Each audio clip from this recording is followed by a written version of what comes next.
Ini Mbah Samin Suryo Sentiko. Nggih, Mbah Dika. Iki Mbak Sami. Nggih. Betul Mbak Sami. Ngapunten jenengan berarti sedulur sikep. Nggih. Oh. Di mriki sak. Ngapunten nggih sak. Sedanten iki sedulur sikep napa jenengan piyambak? Mbaan mriki. Oh.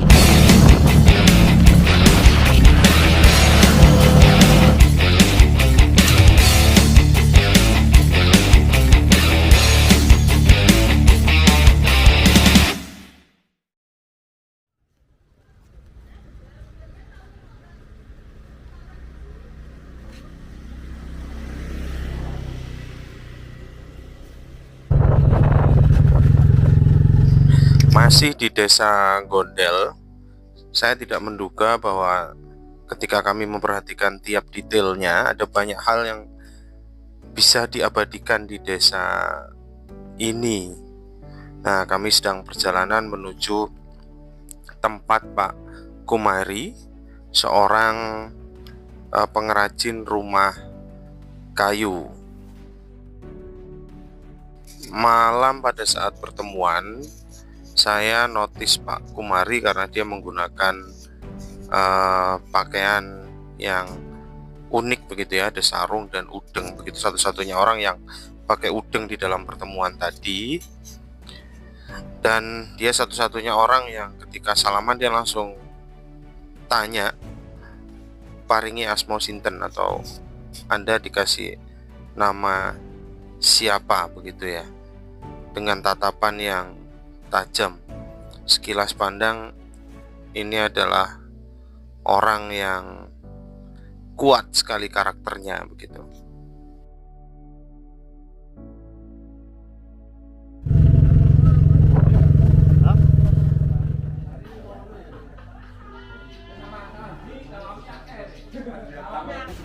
Sini belajar. Belajar. Profesornya ya.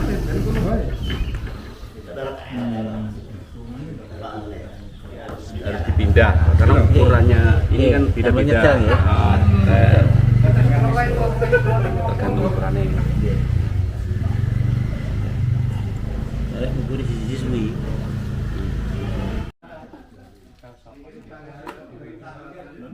Iya, mulai membelah itu lah. Ngarep ini. 18 kotak.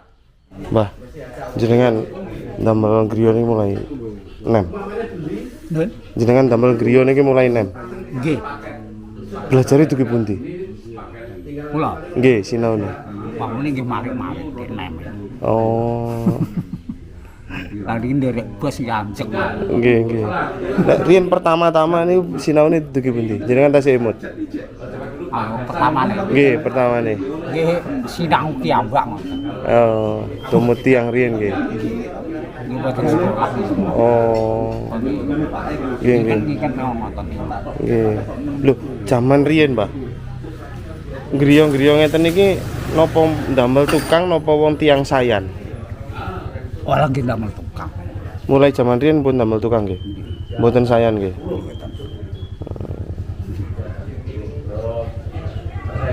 Lek pakem-pakeme kados jabedane jati, limas, rotong ngoten. Makeme. Nggih. Enten syarat-syarate? Boten. Mboten enten nggih. Lek saka paling gedhe jenengan ate ndamel pinten? Ukuran pinten? 20. 20. Damel napa niku joglo? Nggih. 20. Ngoten niku tasih enten kajeng sak monten. Wah, tesih lan iki. Oh, niki 20 niku. Niki kali dosa niki. Mboten 18. 18.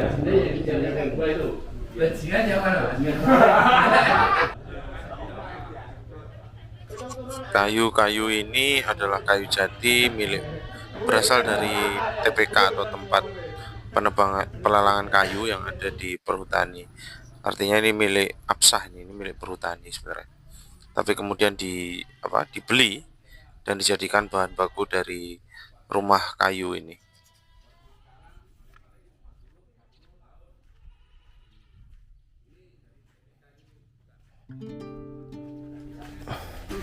Dah. sak mbah.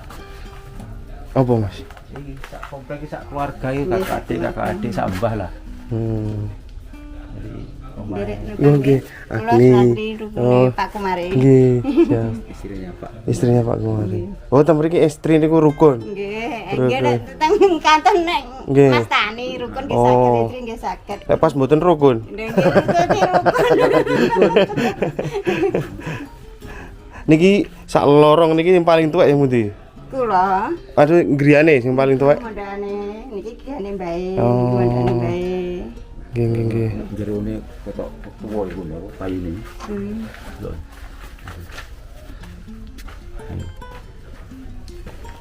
Mas, jelasno, Mas.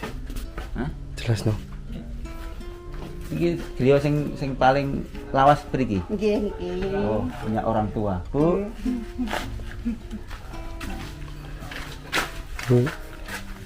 Ini rumah yang paling di komplek ini rumah yang paling tua, paling lama. Punya orang tuanya emang, jadi itu situ anaknya. Jadi kalau dilihat dari apa namanya? Bahan-bahan boleh ngarani yo. Kuangkeng banget lho omahe. Wis kawak. Kawak bener, kawak gitu. Nah, iki nih.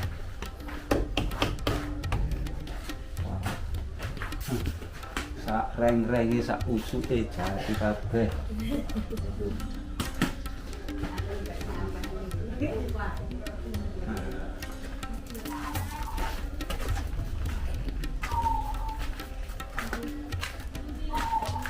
Lorong iki apa ya?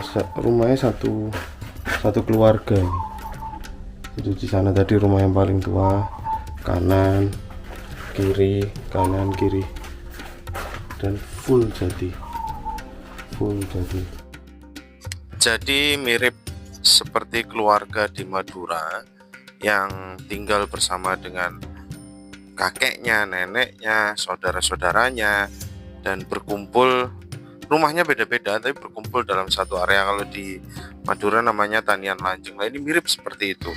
Jadi ini rumah-rumahnya bisa kelihatan dari, dan ini semua satu kompleks keluarga begitu.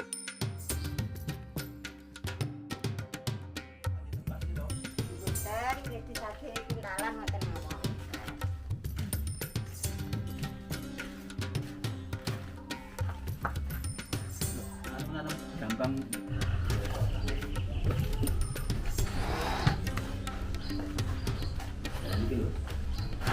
Oh mas, ini gede.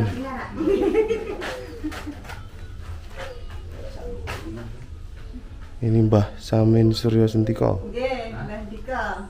Ndi, iki Mbak Sami. Nggih. Betul Mbak Sami. Ngapunten jenengan berarti sedulur sikep. Nggih. Oh.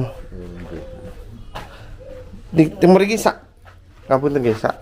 Sedanten iki sedulur sikep napa jenengan piyambak? Mbak anu mriki. Oh. Nggih. Tep- Monggo pinara. Ini sing menarik. Jenengan sedulur sikep, bapak nggih? Nggih. Oh. Nggih. Kok saged, maksudnya biasanya kan sedulur sikep niku ngempal to. Nggih, waune nggih ngempalan niku sekandung niku mboten anu benten-benten ta. Oh. Kanten senengane ngoten mawon sing penting rukun ngoten mawon. Oh, Nggih. jadi sedulur sikep niku tidak harus memaksa mboten. enggak harus satu kelompok gitu nggih. Mboten. Mboten nggih, angsal medal nggih. Nggih, angsal. Nggih. Nek teng daerah Sumber Balong nek pinten mau terus ndek dalu kepanggih Mas Indra. Mas nggih niku pun srawung kalih cukup sikep Balong Sumber. Oh, nggih. Niku kathah. Kula niki nek Pak Kumari kan asline Balong. Oh nggih. Oh, Pak, kemarin baru Sumber. Nggih, kula- Menawi Ibu mriki. Nggih. Oh. Nggih. Jenengan sedulur sikep, bapak nggih sedulur sikep waktu perawan. Nggih. Oh, napa? Lembah nggih. Mbah nggih. Kula Oh, nggih. mbah panjenengan nggih sedulur Nggih, sikep. Nggih. Oh. Jadi kula sing neruske. Nggih, Adik-adik kula mboten nggih mboten napa-napa. Mboten napa-napa. Nggih. Perubahan ngeten iki kan. Nggih. Ngapunten, perkawis napa kok jenengan tasih nerus nih? Sementara adik-adik mboten. Nggih, nggih senengan kepercayaan keyakinan Oh, ngoten niku. keyakinan, nggih. Nggih, nggih. Jadi uri-uri ta Mas. Nggih, Nggih, saestu, nggih. saestu. Saya niku. Bu. Diuri-uri tinggalane leluhur niku. Nggih. Di kandhane napa nek dikondo nggih dieling-eling. Nggih. Ngene. Nggih. Tapi yuga-yuga sekolah. Mboten, Oh, mboten nggih. mboten. Nggih. Mboten. Berarti jenengan sing mulang pinten? Nggih. Enggak, niki mboten. Nggih. Pendidikan paling baik itu. Heeh. Teng nggih mulang budi pekerti nggih Nggih. dateng garapan Nggih. tani. Terus saged Mayoritas maca, nggih saged. saged maos, Nggih, saged ngitung. nggih Nggih. saged. Sekolah kok mundak pinter mengke minteri. Kan. Wah, niki Bu, iki putune Ibu namine Samudra Panji Kendeng. Samudra Panji Oh, Kendeng. niki jaler. Nggih, jaler. ya. Rambutnya panjang, mboten kurus dipotong. Nggih. Apa itu dipung di sana panjang juga itu. Nggih, nggih. Samudra Panji Kendeng. Nggih. Niki yugane yugane yuga jenengan sing nomor kali. Nggih, niki putune Oh. tale. Dulu kalau kecil tuh saya mendengar kata samin dari keluarga saya itu cenderung konotasinya negatif tuh. Jadi wong sing sak karepe dhewe dan sebagainya. Sampai pada suatu ketika sudah dewasa, ya mungkin bukan hanya saya tapi semua orang itu terbuka pandangannya tentang samin ketika Dandi Dwi Laksono bikin film Samin versus Semen, melihat kegigihan teman-teman Samin bergerak melawan eksploitasi kapur di Pegunungan Kendeng, melihat bagaimana kalau ada dua cara pandang dunia. Satu itu kita melihat dunia tercipta hanya untuk meladeni manusia, anthropocentrism, atau secara bijaksana kita bisa melihat bahwa manusia hanya bagian kecil dari dunia. Maka jauh dari kata serakah, sombong dan sebagainya. Yang sulit untuk memahami kebijaksanaan itu adalah kita yang hidup di apa yang kita sebut sebagai modern. Kita di apa yang kita sebut hidup di kota begitu. Kita yang kalau ke desa kita selalu merasa superior gitu ya. Tapi mereka-mereka yang penghayat yang sampai hari ini masih memegang teguh prinsip, justru orang-orang yang hidup dengan kearifan lokal. Nah, kalau dilihat di referensi, Samin itu merujuk pada beberapa hal. Samin Surasentiko sendiri adalah tokoh yang mempelopori ajaran Samin. Nama aslinya adalah Raden Kohar. Beliau dikenal sebagai tokoh yang mengajarkan perlawanan terhadap penjajah tanpa kekerasan. Masyarakat Samin kemudian dikenal sebagai sedulur sikep, punya ciri khas kesederhanaan dan kejujuran. Mereka adalah keturunan pengikut Samin Surasentiko. Prinsip hidup sedulur sikep maknanya adalah orang yang baik dan jujur. Beberapa prinsip utama yang membentuk cara hidup sedulur sikep. Satu adalah kesederhanaan dan kejujuran. Masyarakat Samin dikenal dengan gaya hidup sederhana, menghindari kemewahan dan konsumerisme. Jujur adalah nilai utama dalam interaksi mereka, baik dalam perkataan maupun perbuatan. Perlawanan tanpa kekerasan, mengajarkan perlawanan terhadap ketidakadilan dan penindasan tanpa menggunakan kekerasan fisik.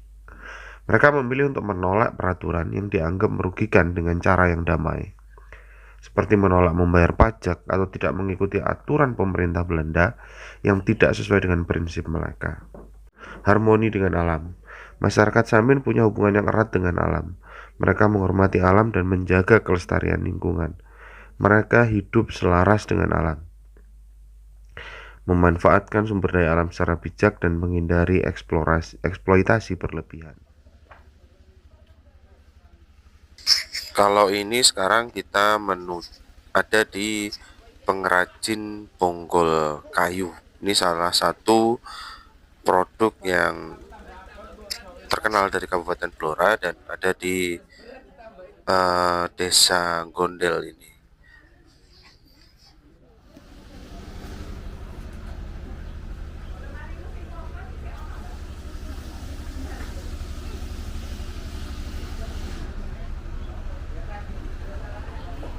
Pak, nggih. Niki jatine angsal dugi pundi, Pak? Dari hutan. Hutan. Nek dari kampung enggak lah. Oh, terus Kualitasnya kurang bagus. nggih. Terus sakniki lek dugi perhutani tumbas niki. Ya beli petak. Oh, beli peta. Ambil dari petak berapa diambil. Nggih. Ukuran, ambil berapa. Oh, nggih. Ini belinya kalau petani enggak, cuma yang ngelola itu lahan kan pakai andil. Oh. Jadi bagian siapa, andil Oh, nggih, juga, bagian apa. Berarti tumbasnya tembok sanggeme nggih. Nggih pesang. Oh, oke. Perhutani enggak mungut. Jadi perhutani tidak menghitung Tidak ponggok menghitung, ini sebagai asetnya mereka. Enggak. Hmm. Mama Jati kan sudah ditebang lah. Nggih. Diteras hampir 2 tahun ditebang itu Nggih. milik andil pengelola. Nggih, nggih, nggih. Pengelola jagung. Jagung, Nanti kan dipakai diambil. Nggih. Ngeten iki sing awis biaya nariknya nggih. Ya gali. Gali oh. Angkit ambil. Ya mahal lah kalau seperti tunggak yang besar seperti lempeng besar Oke. macam gitu. Minimal biaya transport itu 300-an. 300.000. 300.000. Minimalnya 300. Proses kalau seperti itu banyak proses. Di rumah juga ya banyak. Nggih. Kalau jati kampung nggak bisa dia. Mboten saged. Rapuh. Oh, rapuh. Nggih, ngoten niku perkawisan apa, Pak? Karena kan Tanah kurang terlalu subur. terlalu subur. Tanahnya kan paling bagus itu tanah yang putih. Kapur. Campur kapur. Nggih. Kalau hitam pasti gabung. Ya Iya, seperti inilah tanah hitam. Hmm. Ini kalau masuk pabrik, kirim luar negeri enggak. Nggih. Nah, baliknya seperti ini ya. Saat ini teng pundi ngeten iki? Pabrik lo 3. Oh, Siji ngene Ripka Gibran, nggih. Teng Solo. Gemolong. Oh, Gemolong. Gemolong Nggih. Karya Industri. Nggih. Solo ngene bapake. Oh. Nyetok. Aku melok jadi Prakasa Candi Semarang. Oh. Ya, Tapi ngirimnya setengah jadi. ya 75%. 2%.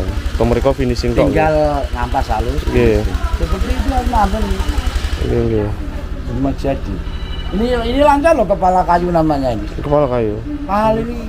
Oh. Ini loh, satu ini 150 sampai 200 masuk ini. Satu ini. Kepala kayu ini namanya. Oh. Tertua. Itu zaman kalau kepala kayu namanya itu jati alam.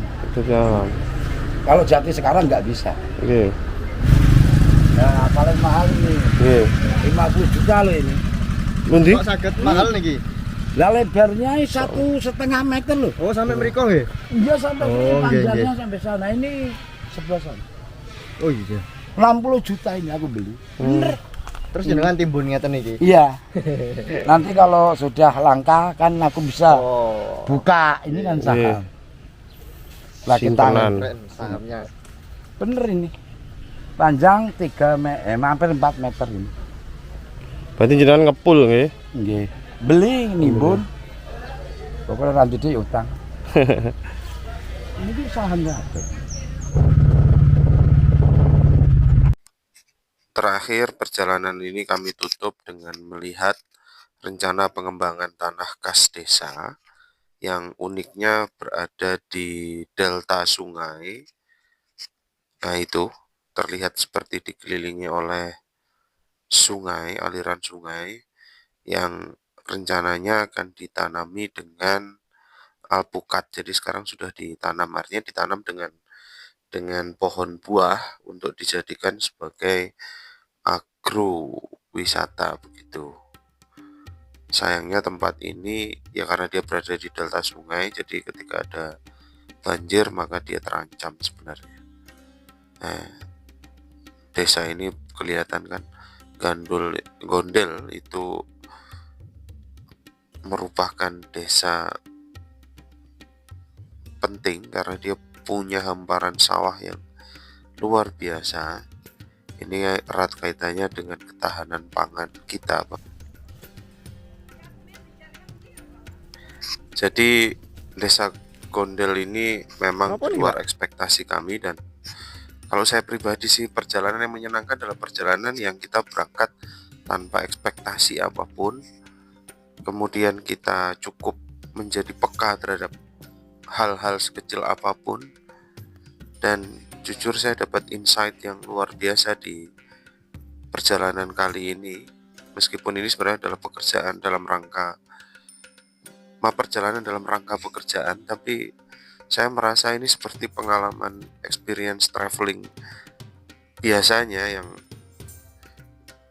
we are being nobody in the middle of nowhere, menjadi bukan siapa-siapa di tempat yang tidak kenal dan menghimpun kesadaran